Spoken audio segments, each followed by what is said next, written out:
dan termasuk Islam syahidah yang pertama Sumayyah yang dibunuh oleh Abu Lahab, Abu Jahal.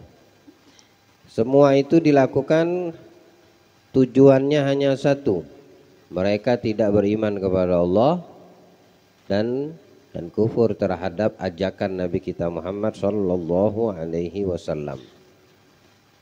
Dan Allah lebih menekankan untuk bersabar, tidak memerintahkan untuk melawan atau memerangi mereka. Dan Nabi ma'mur, Nabi kita Muhammad itu menjalankan perintah. Kenapa? Memang semua sunnatullah sudah termaktub di dalam ketetapan Allah subhanahu wa ta'ala, agar kita bisa mengambil hikmah dan menjadikan pelajaran kalau mereka memaksakan untuk memerangi orang kafir Quraisy saat itu, sudah pasti kekalahan akan didapatkan. Makanya Allah lebih menekankan untuk mereka bersabar, tidak membalas, ya, tidak memerangi mereka. Hingga berjalan waktu selama dakwah Nabi 13 tahun di kota Mekah, datang perintah Nabi dari Allah untuk berhijrah. Pada hakikatnya itu bumi adalah milik mereka, kota suci Mekah, rumah-rumah mereka, harta-harta mereka. Namun apa yang terjadi? Di antara mereka ada yang terusir hingga sampai ke Afrika, Habasyah, ya. Di antara mereka ada yang harus dikeluarkan dan berhijrah ke Madinah. Itulah yang didapati oleh para sahabat dan Nabi kita Muhammad. Mereka dipecah oleh orang-orang kafir musyrik kota suci Mekah yang tidak beriman atas kesombongan mereka kepada Nabi kita Muhammad sallallahu alaihi wa alihi wasallam. Tapi ketika telah Nabi hijrah di tahun kedua, disinilah Allah ingin menunjukkan peranan kaum muslimin kala di Mekah dan ketika berada di Madinah tidak bisa disamakan. Karena di Madinah sudah termasuk orang-orang yang beriman banyak, minhum kaum Ansor. Mereka sahabat daripada sahabat Nabi kita Muhammad, yang kalau digabungkan antara Muhajirin dan Ansor sudah bisa membentuk satu kekuatan besar, ya. Nah, inilah yang Allah abadikan di dalam Al-Quran, yang memuji daripada kaum Muhajirin dan kaum Ansor. Was-sabiquna awwalun minal muhajirin wal ansor. Orang-orang yang terdahulu yang selalu bersama Nabi baik dari kalangan Muhajirin, yaitu mereka yang berhijrah dari Mekah ke Madinah, minas sahabah mu'minin. Wal ansar, yaitu mereka yang memang berasal dari bumi Madinah, asli penduduk kota Madinah, dari kalangan Ansor. Dan mereka telah memiliki kekuatan walaupun belum memiliki perlengkapan di dalam alat-alat untuk berperang. Tapi perintah perang sudah turun. Hingga dikatakan sebagian ulama dari riwayat hadis yang disampaikan oleh Abdullah bin Abbas radhiyallahu anhuma, saat Nabi sallallahu alaihi wasallam keluar dari kota Mekah, kan beliau didampingi oleh sahabat Abu Bakar radhiyallahu anhu di dalam perjalanan hijrah. Ketika keluar dari kota suci Mekah, Sayyidina Abu Bakar As-Siddiq berkata, binasa dan celakalah orang-orang Quraisy yang tega mengusir nabinya, Rasul utusan Allah, dari bumi kelahirannya. Jadi Nabi diusir oleh mereka, dan termasuk yang telah berhijrah terlebih dahulu. Dan Sayyidina Abu Bakar melihat kesedihan yang didapatkan oleh orang-orang yang terzalimi, termasuk Nabi kita Muhammad SAW diusir dari tempat kampung halamannya, tempat kelahiran beliau. Binasalah orang-orang kafir Quraisy karena telah mengusir nabinya Rasul utusan Allah Subhanahu wa taala dan mereka tidak akan selamat. Saat Sayyidina Abu Bakar mengatakan itu, lalu beliau mengatakan inna lillahi wa inna ilaihi raji'un. Turun ini ayat. Ya, turun ayat yang pertama kali dikatakan para ulama tafsir, di antara yang mentafsirkan adalah Abdullah bin Abbas, memang ahli tafsir daripada kalangan sahabat dan merupakan sekaligus sepupu Nabi kita Muhammad SAW karena doa Nabi untuknya. Ya. Beliau didoakan oleh Nabi menjadi orang yang pandai di dalam memahami Al-Quranul Karim. Turun ayat yang Allah firmankan, Udzina lilladzina yuqataluna bi annahum zulimu. Ya. Allah mengizinkan kepada mereka orang-orang yang diusir dari Mekah, maksudnya dalam keadaan terzolimi untuk berperang. Bilang Sayyidina Abdullah bin Abbas ketika menafsirkan ayat ini dan difahami oleh Sayyidina Abu Bakar, kalau begitu tidak lama lagi akan terjadi peperangan, pasti akan terjadi peperangan. Kenapa? Karena ini ayat turunnya ketika Nabi telah terusir dari kota Mekah, bukan di saat Nabi masih di Mekah. Makanya di ayat ini namakan ayat Madani. Ya, turunnya ketika Nabi keluar dari kota Mekah menuju ke kota Madinah. Bakal terjadi peperangan, kata Sayyidina Abu Bakar. Nah, Sayyidina Abu Bakar sudah bisa memahami dari turunnya ini ayat. Mereka itu dikeluarkan dalam keadaan terzalimi. Dan Allah Maha mampu untuk memberikan mereka pertolongan, yakni keselamatan bagi mereka yang hijrah dari Mekah menuju Madinah di dalam pantauan dan perlindungan Allah. Ya, Allah memberikan pertolongan kepada mereka. Saat terdengar kabar ada Ir itu kelompok dagang, rombongan dagang yang diketuai saat itu oleh Abu Sufyan. Abu Sufyan Sakhr bin Harb namanya, mengepalai sebagai ketua rombongan dagang dari kota Mekah menuju ke negeri Syam. Allah firmankan dalam Al-Quran, li'ilafi Quraisy ilafihim rihlatas syita. Mereka melakukan perjalanan di musim syita, itu musim dingin, perdagangan. Kalau datang musim dingin, mereka dari Mekah menuju ke Yaman. Ya. Ilafihim rihlatas syita yas-saif. Saif itu musim panas. Kalau tiba musim panas, mereka melangsungkan perdagangan menuju ke Syam. Nah, saat itu di bulan Rajab, ya, di bulan Rajab atau di akhir daripada Rabiul Tsani, Jumadil Tsani. Mereka keluar dari Mekah dengan membawa 40 atau 400 ekor unta sebagai kendaraan. Ya, dengan isi perdagangan yang komplit.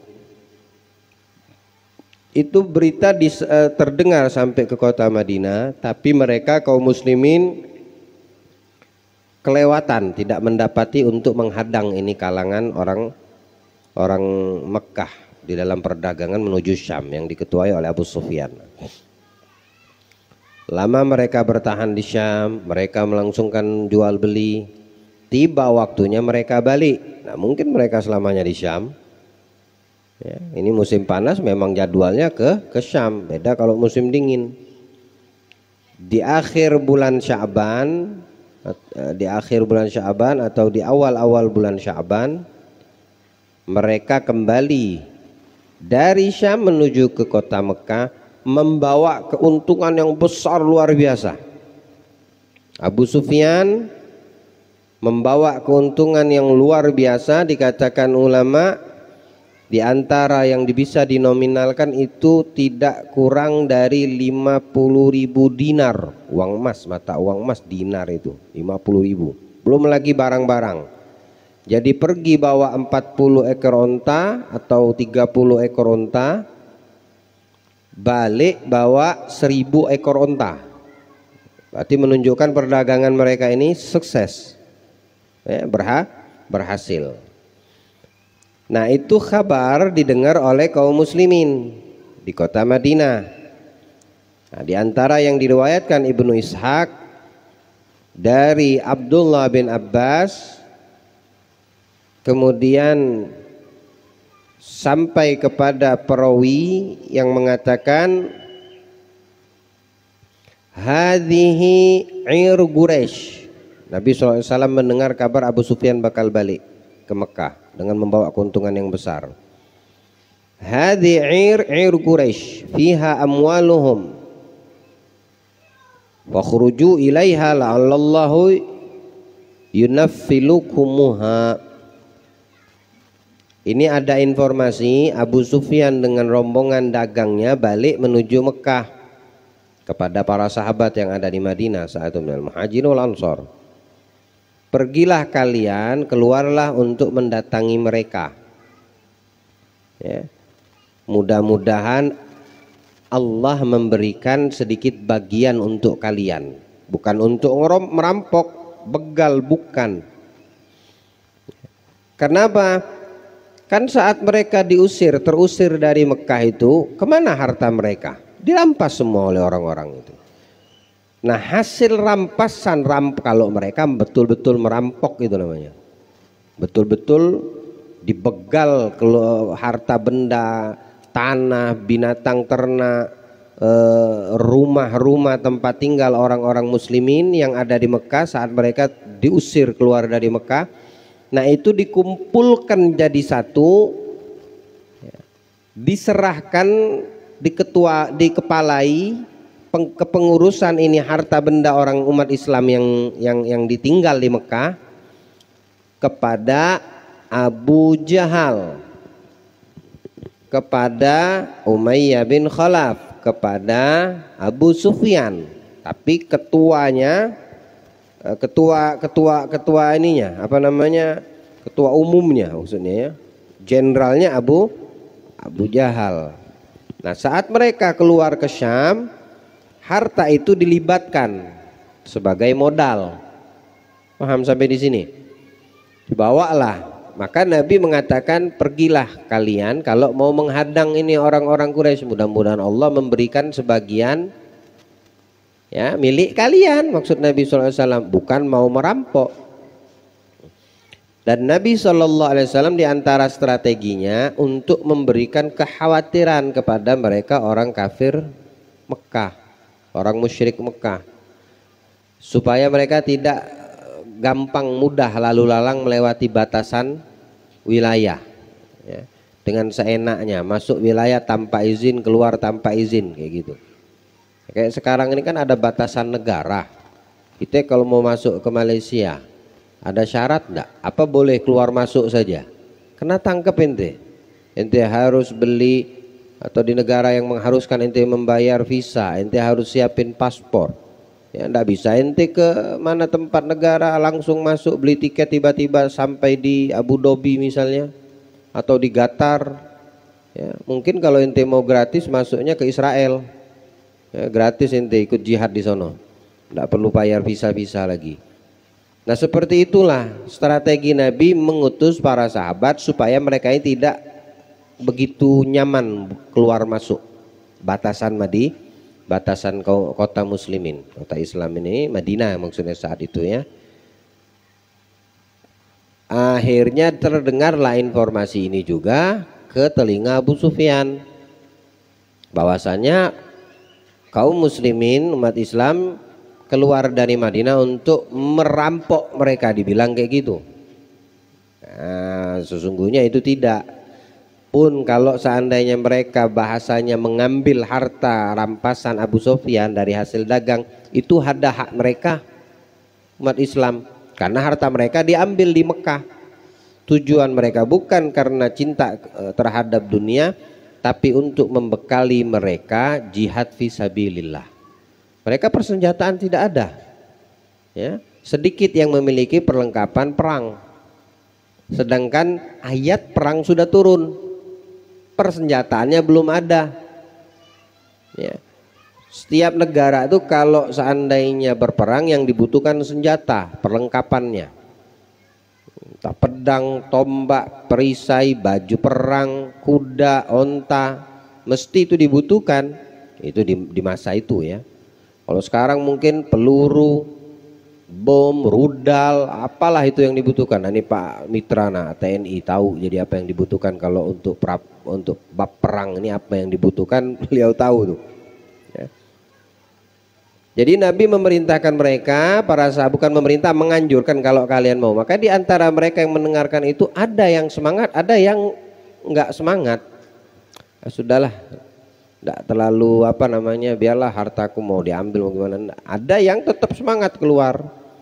Cuma keluar nih mereka kedengeran informasinya oleh Abu Sufyan. Abu Sufyan ini membawa membawa harta yang luar biasa banyaknya.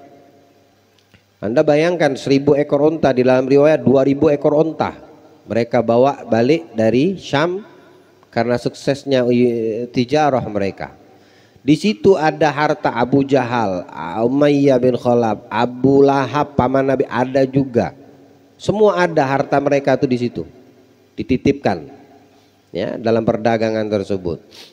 Nah, perlu kita ketahui di dalam pembahasan Badar Kubro ini itu ada 3 bagian. Ya, ulama membagi menjadi 3 bagian. Ada namakan Badar Gablal Gital, itu dinamakan Badar kecil. Ada Badar Sughra, ada Badar Kubro. Badar Sughra ini dinamakan Badar Gablal Gital. Artinya tidak sampai terjadi peperangan, walaupun sempat saling berhadapan antar kelompok dan suku yang ada di sekitaran kota Madinah, tapi tidak sampai terjadi peperangan. Ada namanya Badar Hinal Gital. Nah, ini dinamakan Badar Kubro. Saat terjadi peperangan, memang betul-betul terjadi peperangan. Nah, ini namanya Badar Kubro. Nah, ini yang akan kita bahas. Kemudian ada yang dinamakan ketiga Badar Ba'dal Gital. Kejadian-kejadian yang terjadi setelah selesai peperangan yang terjadi. Badar Kubro ini, baik dari yang tewas dari kalangan muslimin ataupun kalangan musyrikin dan yang menjadi tawanan, kemudian berkaitan dengan itu pembagian rampasan harta perang, kemudian menyikapi tawanan perang bagaimana, semua itu tidak keluar dari bimbingan dan tuntunan Allah Subhanahu wa taala. Dan Nabi SAW dengan hijrah beliau ke kota Madinah ini bukan berarti satu musuh yang dihadapi. Nabi itu memiliki 3 kelompok musuh. 2 musuh ada di dalam kota Madinah, 1 musuh di luar kota Madinah. Adapun 2 musuh yang ada di kota Madinah, yang pertama itu dari kalangan bangsa Yahudi. Nah, bangsa Yahudi ini ada 3 suku. Yang pertama suku Gainuqa, Yahudi Gainuqa. Yang kedua dinamakan suku Yahudi Bani Nadir. Yang ketiga dinamakan suku Yahudi Quraidah. Kalau Gainuqa, Yahudi Bani Gainuqa itu mereka punya pekerjaan jual beli emas dan perak, dan mereka lakukan transaksi muamalah tersebut di dalam kota Madinah.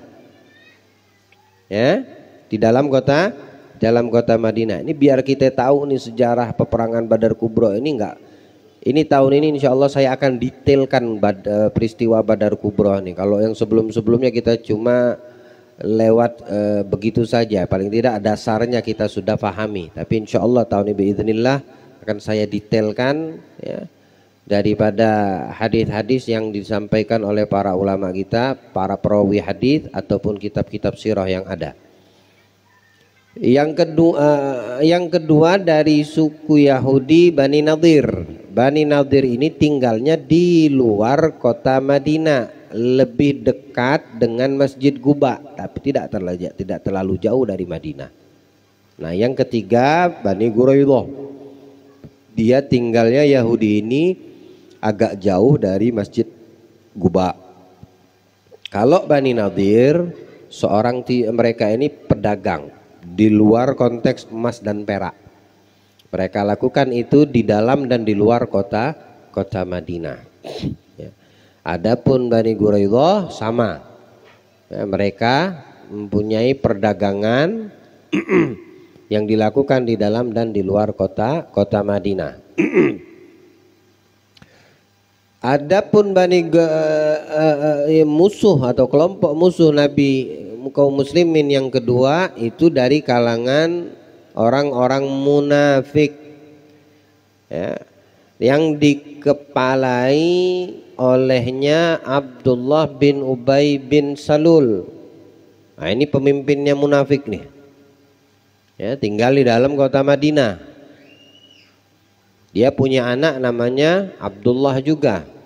Nah, ini anaknya masuk Islam dan baik keislamannya. Bapaknya ini yang munafik tapi musuh Nabi. Ya, kelompok musuh Nabi kan kaum muslimin yang kedua. Adapun kelompok yang ketiga, yaitulah orang-orang yang berada di luar kota Madinah, semisal mereka yang tinggal di Mekah minal musyrikin, ataupun yang jauh dari jazirah Arab, orang-orang yang tidak beriman, baik dari apa namanya bangsa Romawi ataupun apa namanya satunya Persia. Nah, ya, Romawi atau Persia, itu yang jauh dari kota Madinah. Jadi tiga ini adalah tahapan Nabi untuk membereskan mereka dan kaum muslimin. Nah, diawali daripada itu peperangan Badar Kubro, ya, peperangan yang paling terbesar dalam sejarah Islam, yang menentukan keberhasilan dan kemenangan besar kaum muslimin atau kekalahan dari peristiwa Badar Kubro ini. Jadi sekali lagi kita ingat, ayat jihad sudah turun, tapi peristiwanya belum terjadi, ya, hingga Allah menentukan di dalam ketetapannya apa yang dahulu ditahan oleh Allah untuk memerangi orang-orang musyrik di kota Mekah, karena masih sedikit kaum muslimin. Terjadilah peperangan Badar Kubro ini. Subhanallah, dalam peperangan Badar Kubro ini seperti yang kita ketahui kan, orang-orang ahli Badar yang hadir Badar ini ada yang diistimewakan sama Allah, hingga Allah mengatakan i'malu waqad ghafarallahu lakum, ya, i'malu ma syi'tum fa innallaha qad ghafara lakum, ya. Allah memberikan keistimewaan kepada orang-orang yang hadir Badar ini, lakukan apa yang mau kalian lakukan, karena Allah telah mengampunkan dosa kalian yang terdahulu dan yang akan datang. Dijaga sama Allah, termasuk para malaikat. Ulama mengatakan di setiap peperangan, mau itu perang Hunain, perang apa namanya Khaybar, yang didapatkan kaum muslimin, itu malaikat turun ikut, tapi memberi semangat, tidak ikut berperang, tidak Allah izinkan. Terkecuali Badar. Untuk perang Badar, malaikat turun memberikan semangat dan diizinkan Allah untuk membantu, ikut perang juga, ikut menghantam juga, ya, cuma di peperangan Badar saja. Kalau perangan yang lain enggak, hadir ya hadir, memberikan semangat, memberikan rasa takut kepada musuh, iya, tapi untuk memukul lawan, memukul musuh tidak, hanya di peperangan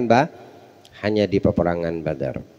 Alhasil, saat Abu Sufyan mendengar bahwasanya kaum muslimin keluar untuk merampok mereka atau menghadang kafilah ini, Seketika Abu Sufyan mengutus mengupah satu orang yang bernama Damdam untuk bersegera sampai ke kota Mekah terlebih dahulu. Ya. Dikasih waktu sama Abu Sufyan, dapetin dan sampailah kamu ke kota Mekah dalam waktu 3 hari. Pokoknya secepat mungkin. Karena perjalanan dari Mekah ke Madinah itu kurang lebih memakan waktu santai 10 hari. Ya, seminggu sampai 10 hari. Itu dipangkas sama Damdam ini tadi. Bisa sampai 3 hari, dibayangin. Lewat tol gitu jadi. Ya. Jalannya sama, tapi dia tidak kasih kesempatan untuk ontanya dan dirinya beristirahat. Sangkin khawatir dengan itu barang dagangan diambil oleh umat Islam. Sejak keluar nih Damdam dengan diperintah oleh Abu Sufyan, kan 3 hari itu ya, perjalanan 3 hari. Di hari yang sama terjadi satu kejadian di kota Mekah. Apa? Tante Nabi kita Muhammad, bibi Nabi kita Muhammad yang bernama Atikah binti Abdul Muttalib mendapatkan mimpi yang menakutkan. Apa di antara mimpi yang didapatkan oleh acilnya Nabi kita Muhammad Atikah? Nah, ini yang kita akan bahas. Diriwayatkan Ibnu Ishaq, sebelum sampainya Damdam ke kota suci Mekah, 3 hari sebelum datang, sebelum tiba, Atikah binti Abdul Muttalib mimpi dengan mimpi yang menakutkan. Lalu di pagi hari dia memanggil saudaranya Abbas bin Abdul Muttalib, saudara ayahnya Nabi. Lalu berkata, wahai saudaraku, demi Allah, aku semalam mendapatkan penglihatan, maksudnya mimpi yang membuat aku takut, yang membuat semua tubuhku gemetar. Apa yang kamu lihat? Kata Abbas. Kata Atikah, ini mimpi yang kudapati adalah musibah yang bakal terjadi. Ayo ceritakan, kata Abbas. Tapi aku ingin mengambil janji darimu agar engkau tidak mengabarkan, menceritakan mimpi ini kepada siapapun. Tamam, kata Abbas. Tidak bakal aku ceritakan kepada siapapun. Baru diceritakanlah oleh Atikah. Aku melihat di dalam mimpiku seseorang datang ke kota Mekah, masuk ke Batha'ul Mekah, tempat yang luas, ladang atau lahan yang terbuka, menggunakan kendaraan onta, berhenti di lapangan terbuka, lalu mengatakan, berteriak dengan suara yang sangat jelas, ya Ali Ghadar, ya Ala Ghadar, maksudnya penduduk Mekah.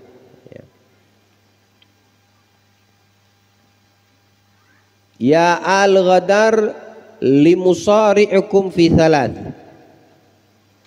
Ya Al-Ghadar lamusara'akum fi thalath. Pergilah menuju kepada kematian kalian dalam kurun waktu 3 hari. Kemudian ini penunggang onta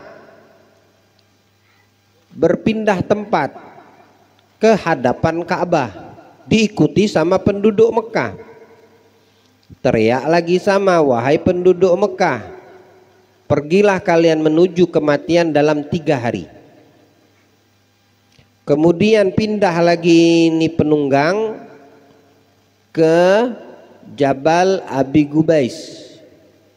Jabal Abi Gubais itu tempat di mana Nabi kita Muhammad SAW mengumumkan kenabiannya, mengumpulkan orang, menceritakan kalau ada musuh dari balik bukit ini tiba-tiba menyerang kalian, apakah kalian mempercayaiku? Maka semua mengatakan, kami mempercayaimu ya Muhammad, tidak kami dapati pada wajahmu wajah pendusta.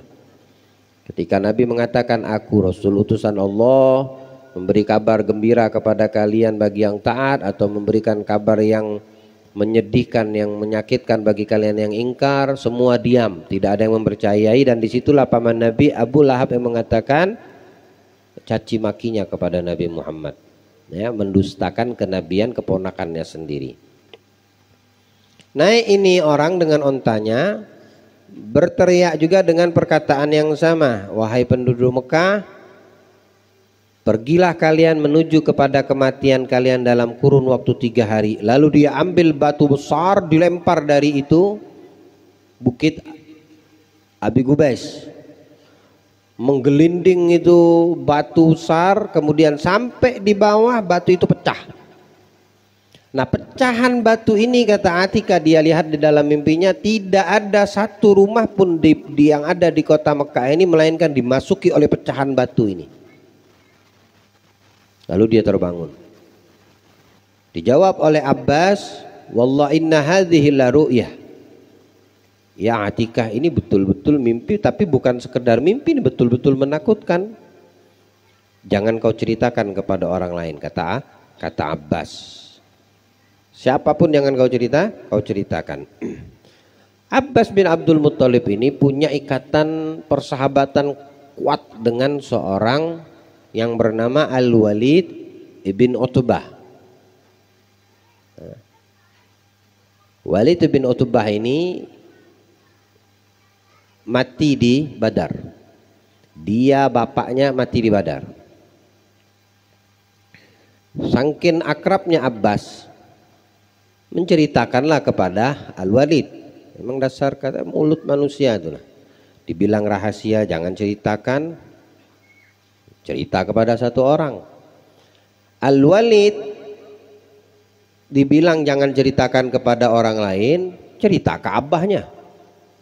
Bapaknya ini Utbah bin Rabi'ah itu salah satu pembesar Quraisy, pemimpin sukunya, sama kayak Abu Jahal. Dan mereka ini konco. Utbah bin Rabi'ah sama Abu Jahal begini, kental, kawan akrab. Akhirnya tersebarlah kota Mekah ini berita mimpinya Atikah. Abbas lagi tawaf, saat itu ada Abu Jahal, ada Utbah. Kata Abu Jahal, ya Abul Fadl, Fadl itu anaknya Abbas, ya Abul Fadl, kalau udah selesai tawaf kesini, ya, temui kami, ada yang ingin kami tanyakan.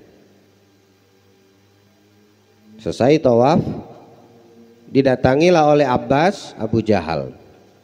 Lalu berkata Abu Jahal, ya Bani Abdul Muttalib. Abbas kan dari keturunan Bani Abdul Muttalib, Nabi Muhammad dari Abdul Muttalib, Muhammad bin Abdullah bin Abdul Muttalib. Mata hadatsa fikum hadhihi nabiyyah. Sejak kapan ada nabi perempuan dari kalangan kalian? Maksudnya Muhammad sudah ngaku nabi di mata mereka nih, kan dari kalangan laki-laki, ya, keturunan Bani Hashim Abdul Muttalib. Sekarang dapat mimpi Atikah, bibinya Nabi. Jadi disindir dengan bahasa itu oleh Abu Jahal. Sejak kapan nabi perempuan dari kalangan Abdul Muttalib nih keluar? Tidak cukupkah yang laki-laki? Maksudnya yang sudah hijrah Nabi Muhammad, memang betul-betul nabi. Atikah pun dengan mimpi itu diolok sama Abu Jahal seolah-olah nabi perempuan. Kata Abbas, apa yang kau maksudkan dengan bahasa kata-katamu ini? Kata Abu Jahal, mimpinya, mimpi Atikah, orang datang mengatakan, hai penduduk Mekah, kalian akan mati dalam waktu 3 hari, pindah ke sini, mati dalam waktu 3 hari, naik ke bukit Abu Gubais, mati dalam 3 hari, kemudian batu masuk setiap rumah dari pecahan batu tersebut. Maksudnya apa? Kata Abu Jahal, ngomong ke Abbas. Dijawab Abbas, enggak, aku dapat informasi seperti itu. Apapun yang kau dengarkan itu tidak pernah aku dirahasiakan sama Abbas. Tapi subhanallah, dia juga yang menyebabkan semua itu tersebar. Gitu? Alhasil baliklah Abbas ini tadi ke rumahnya, perkampungannya Bani Hashim. Besokan hari semua perempuan dari keturunan Bani Abdul Muttalib mendatangi Abbas, karena Abbas yang dituakan saat itu. Abi Thalib sudah wafat, Hamzah hijrah ke Madinah. Ini paman Nabi semua nih. Abbas yang masih standby di Mekah. Sebagai riwayat mengatakan Abbas ini masuk Islam tapi menyembunyikan keislamannya.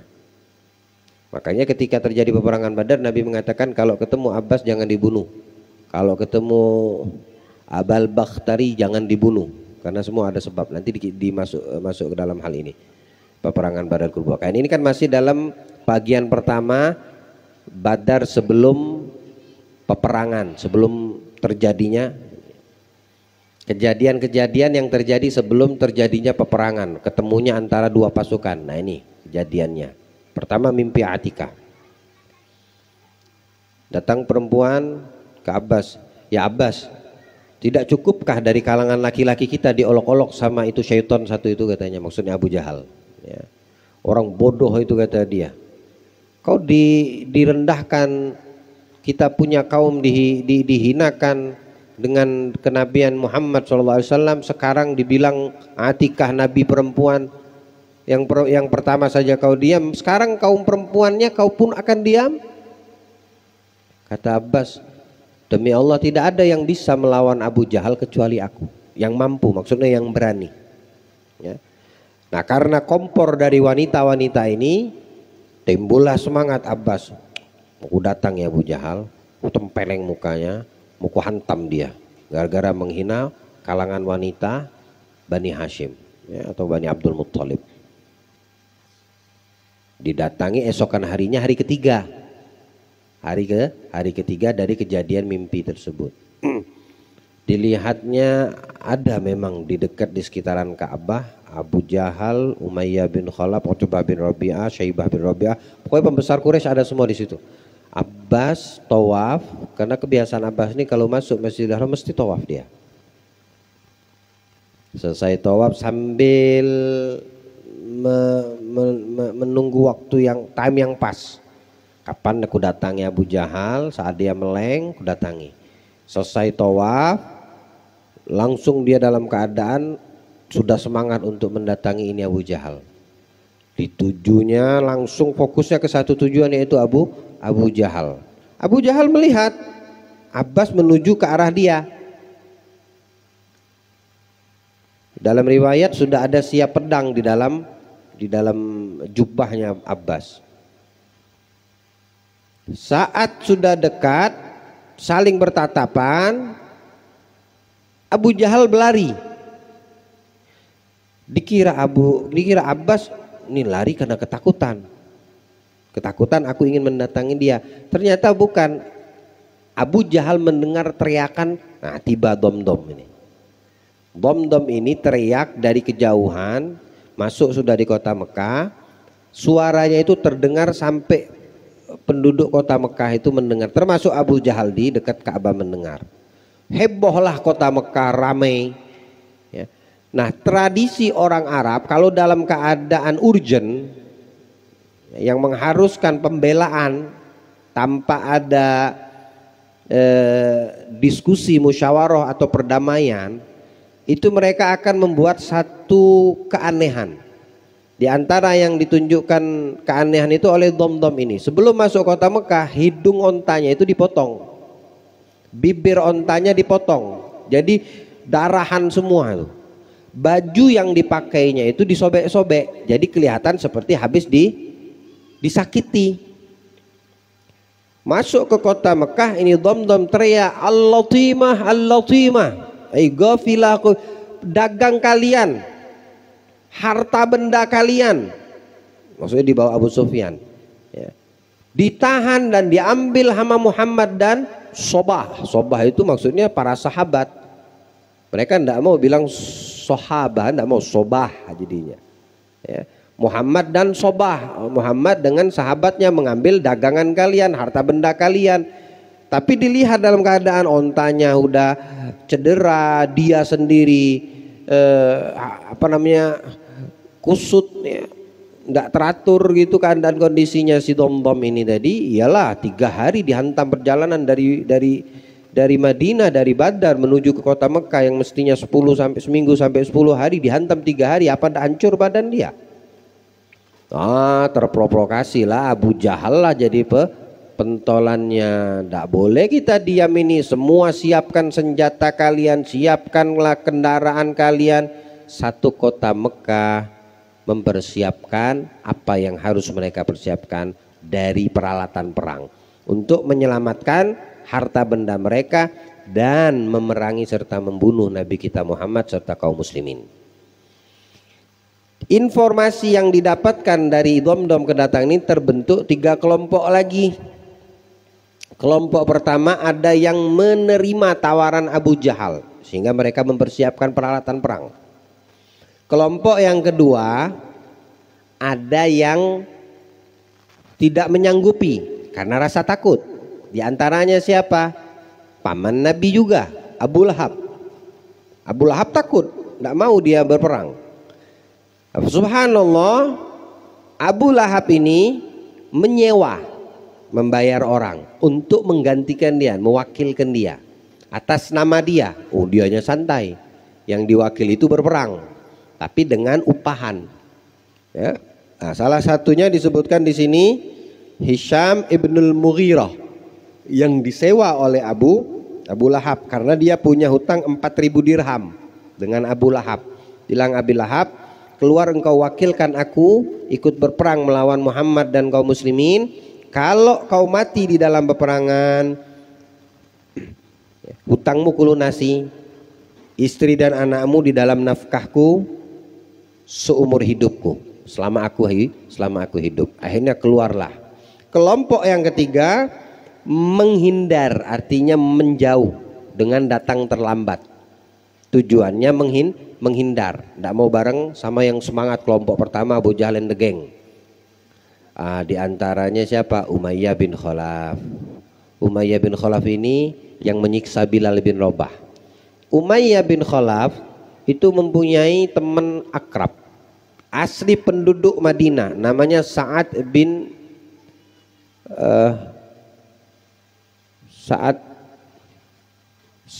Mu'adz. Ada Sa'ad bin Mu'adz ini bilang Nabi SAW, Sa'ad bin Mu'adz fil Ansor ka Abi Bakar fil Muhajir. Kedudukan Sa'ad bin Mu'adz di kalangan Ansor itu seperti Abu Bakar As-Siddiq di kalangan Muhajirin. Artinya orang penting, ya, pembesar dari kalangan Ansor. Dia ini akrab sama Umayyah. Saat itu kebetulan Sa'ad bin Mu'adz ini lagi umroh. Dia udah Islam, memang Islam, lagi umroh, lagi tawaf, dilihat sama Abu Jahal.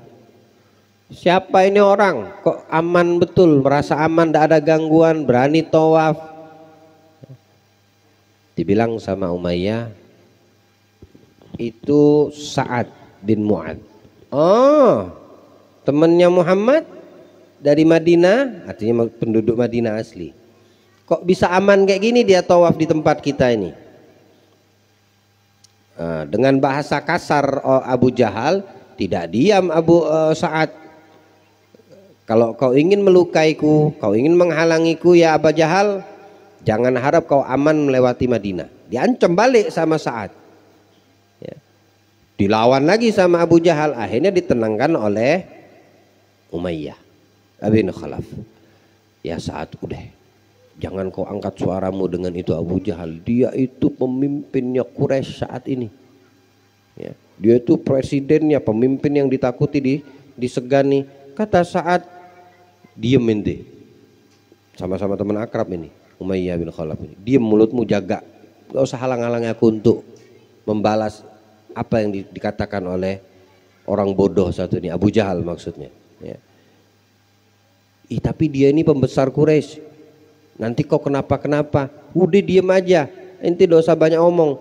Dia dan kamu, aku pernah mendengar Nabi SAW mengatakan, innahum qatiluk. Kau akan dibunuh oleh Muhammad dan kaum muslimin.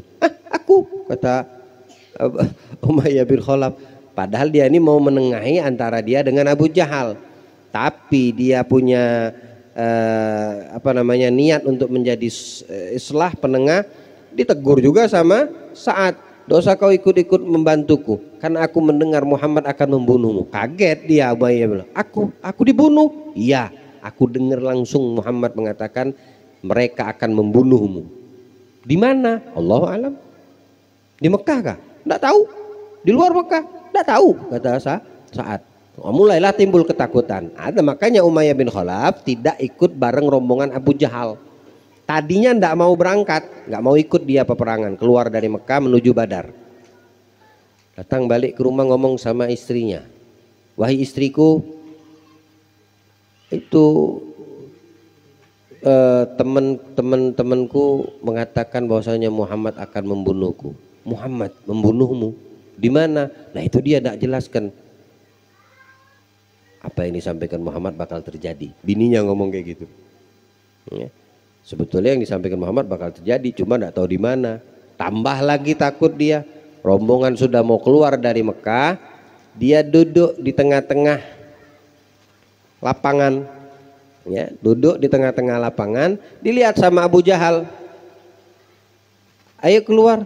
Enggak, ana tidak mau keluar. Ana di sini biar ana yang jaga.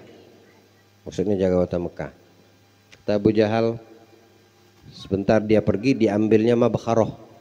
Ada mabkharoh, apa namanya, bukhur itu, wangi-wangian dupa itu, ditaruh di depannya. Tajammar kan nisa, wangi-wangian, nah pakai seperti perempuan, tidak ada malu kau katanya. Ya, kau seperti perempuan, pengecut.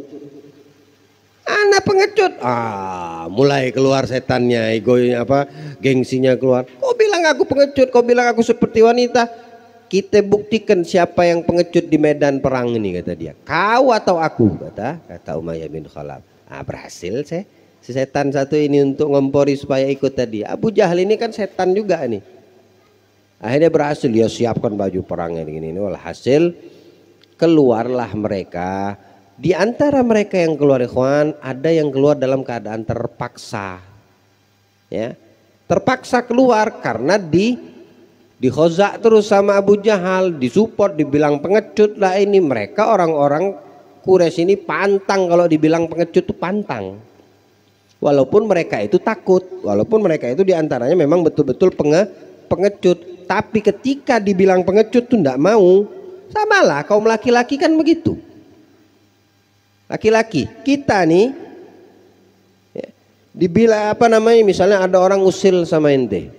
Ente mengalah, ente kalem, ente adem, ente sudah menghindar. Tiba-tiba dia ngomong pengecut. Gengsi ente keluar langsung. Bilang apa? Nah gitu. Paham maksudnya? Ini pengecut, tapi ketika dibilang pengecut, sok berani jadinya. Keluarlah walhasil mereka dari kota Mekah.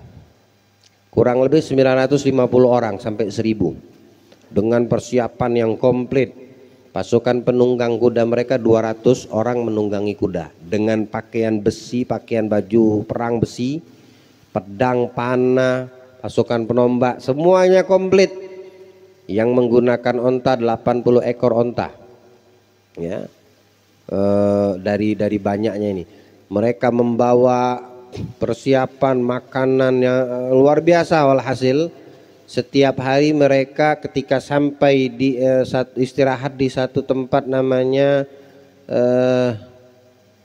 sekarang dinamakan Wadi Fatimah, ya, Wadi Al Fatimah. Ada dulu namanya apa lupa saya namanya. Sekarang dinamakan Wadi Fatimah, Lembah Fatimah. Mereka istirahat di sana, mereka potong onta, mereka ngadakan samroh. Tahu samroh? Apa namanya? Bahasa kita sekarang nih kayak musik-musik, joget-joget, perempuan mabok-mabokan, semua dipersiapkan, dibawa sama mereka ini tadi. Kemudian ketika datang lagi sampai ke satu tempat, mereka lakukan itu lagi hingga tiba di Wadil Ghoswa. Saat sampai di Lembah Fatimah, salah satu dari kelompok mereka, pembesar mereka, mimpi.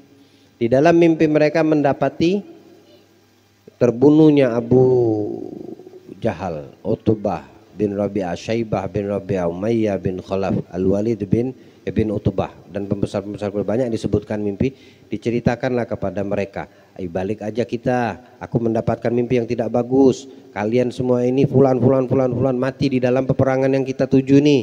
Sampai lagi ke telinga Abu Jahal berita mimpi ini, sampai lagi didatangi orang yang mendapatkan mimpi tadi, bilang Abu Jahal, kau mau ngaku nabi lagi kah? Ya, kau mau dapatkan mimpi, dapatkan wahyu seperti yang dilakukan Muhammad, kemudian sekarang kau ingin mengakui dirimu nabi juga kah? Tidak ada yang akan mati kecuali Muhammad dan sahabat-sahabatnya. Ya. Dari apa yang kau lihat, sebaliknya yang akan terjadi. Kalau kau tidak percaya, ikut dan kita buktikan. Oh, dikomporin lagi. Jadi begitu tugasnya Abu Jahal nih.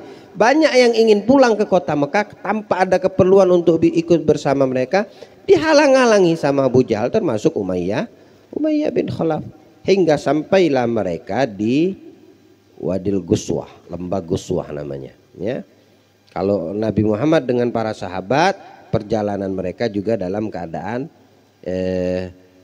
terlebih dahulu sampai ke Medan Badar. Ya, yang namanya lembah dunia, yang orang kafir lembah Guswah namanya. Ya. Nah, disitulah mereka singgah mempersiapkan nanti kejadian perangnya itu di lapangan terbuka namanya Badar. Badar itu adalah salah satu nama orang di masa itu yang menggali tanah untuk mencari air. Keluarlah air dan dibuatlah sumur, dan sumurnya dinamakan sampai saat ini Sumur Badar, ya, dari nama orang. Nah, Badar itu peperangan itu terjadinya di lokasi tersebut, makanya dinamakan peperangan Badar. Ayat yang komplit menceritakan dari peperangan Badar ini juga dinamakan Anfal. Ya, jadi kalau di dalam Al-Quran itu ada ente mengatakan, ente baca surat apa, sampai di mana surat ini, lagi baca Quran atau tadarusan? Tadarusan kita sampai surat apa? Surat Badar. Ente nggak bakalan dapetin tuh di surat Badar di Quran. Maksudnya adalah surat Al-Anfal. Nama lain dari Al-Anfal adalah Badar, ya. Jadi banyak lagi di antara Al-Quran, ada di dalam Al-Quran itu surat namanya surat Musa. Pernah enggak ente dapetin nama surat Musa di dalam Quran? Tidak pernah, ya. Tapi yang disebutkan, dimaksudkan persamaan dari surat Musa itu namanya surat di dalam Al-Quran Al-Qasas. Karena di dalam surat Al-Qasas itu banyak cerita Nabi Musanya. Di dalam surat Anfal itu banyak cerita peperangan Badarnya. Makanya disebut sebagian ulama, ya, diantaranya Al-Imam Shawi di dalam mentafsirkan tafsir Jalalain itu mengatakan surat Qasas nama lainnya adalah surat Musa. Surat Anfal nama lainnya surat Badar, ya. Alhasil terjadilah peperangan itu karena tempatnya namanya Badar, ya. Dan apa yang akan terjadi sesampainya mereka di peperangan Badar, nah itu dinamakan Badar Hinal Qital, ya. Badar di saat terjadinya berkecamuknya antara umat Islam dengan orang-orang musyrik Quraisy, ya. Mudah-mudahan Allah berikan panjang umur untuk kita, kesehatan, afiah, dan Allah mudahkan kita untuk memahami dari sejarah Nabi kita Muhammad sallallahu alaihi wasallam dan bisa mengambil hikmah pelajaran daripada apa yang kita sampaikan, yang kita dengarkan, baik itu dari firman Allah Ta'ala ataupun dari sabda Nabi kita Muhammad sallallahu alaihi wasallam ataupun yang sampai melalui lisan para ulama kita. Dan semoga Allah jadikan kita bisa mengambil hikmah dan pelajaran dan menguatkan iman kita, kecintaan kita kepada Nabi kita Muhammad SAW, dan senantiasa menjadikan kita hamba yang selalu bertakwa dimanapun kita berada. Amin. Allahumma amin. Wassallallahu ala sayyidil mursalin sayyidina Maulana Muhammadin wa alihi wasallam. Alhamdulillahi rabbil alamin. La ilaha illallah al-mawjud fi kulli zaman. La ilaha illallah al-mawjud fi kulli zaman. La ilaha illallah al-ma'bud fi kulli makan.